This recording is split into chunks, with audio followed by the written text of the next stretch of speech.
All right. Learning about going out of Egypt. And the Rebbe makes this very amazing statement that the whole going out of Egypt, even though it was certainly the ultimate political move, never been anything like it before, talking about independence, that one entire nation left imprisonment. The Jews were all imprisoned. There's never been such a thing in the history of the world that one entire nation, as far as I know, was imprisoned in a foreign country by a greater nation. There's been nations that have conquered other nations. I don't think there's any country in the world today that exists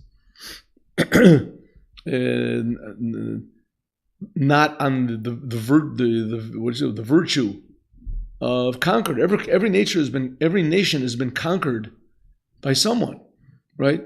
The English conquered William the Conqueror. And he took over England, and the French and Americans, they conquered it from the Indians. Everybody conquered from somebody. All the South America is now what to talk about.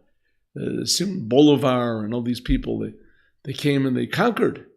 Right? What was his name? The Ferdinando Magellan. There wasn't these people anyway. The Spanish came and they conquered all these places, and the Portuguese. And they conquered everybody. Every place is conquered. Spain is conquered by this, and it's conquered. All the countries are conquered. But there's never been, as far as I know, a nation that conquered another nation and held them all in captivity inside of their strange country.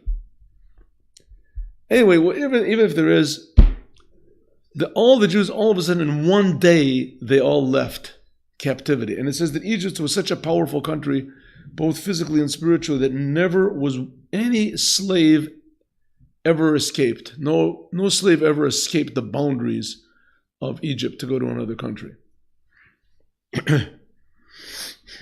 Even though it says that Egypt ruled over the whole world, this is a Melech Bekipa, but there was still the country Egypt, the boundary of Egypt. Egypt conquered another country, but the other countries had their identity. But from Egypt itself, a slave never escaped. And here we have the story that 3 million people, whatever, 600,000, just males above 20, that's what the Torah tells us about. The Torah doesn't mention the number of children, the number of women, that they all left Egypt. Millions of people left. And that was pretty amazing. Says the Rebbe, but that's really not the main thing. Even though it was very amazing, and even though today a lot of people deny it. But the fact is that the going out of Egypt physically was not the main accomplishment. It wasn't the main big news of going out of Egypt. What was the big news? That the Jews became free to serve God. And that was the first time there was ever such a thing as a nation that served God. I mean, and really it became that it was the first time that organized way that people served God. There were individuals. There was Chanoch and there was Noach and there were people that they served God. It says Noach was a tzaddik. But that one whole nation was able to serve God. And of course, in that nation, there were all sorts of levels of people and different natures of people and different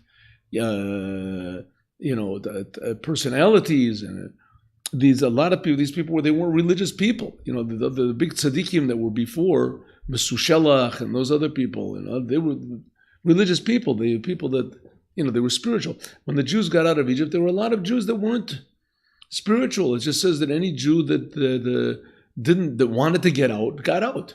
There were a lot of Jews that didn't want to go out. All you have to do is just want to get out. They were impressed by Moshe. They went to, it says even the Erev Rav, even the mixed multitude, they got out. Yeah. So that was the main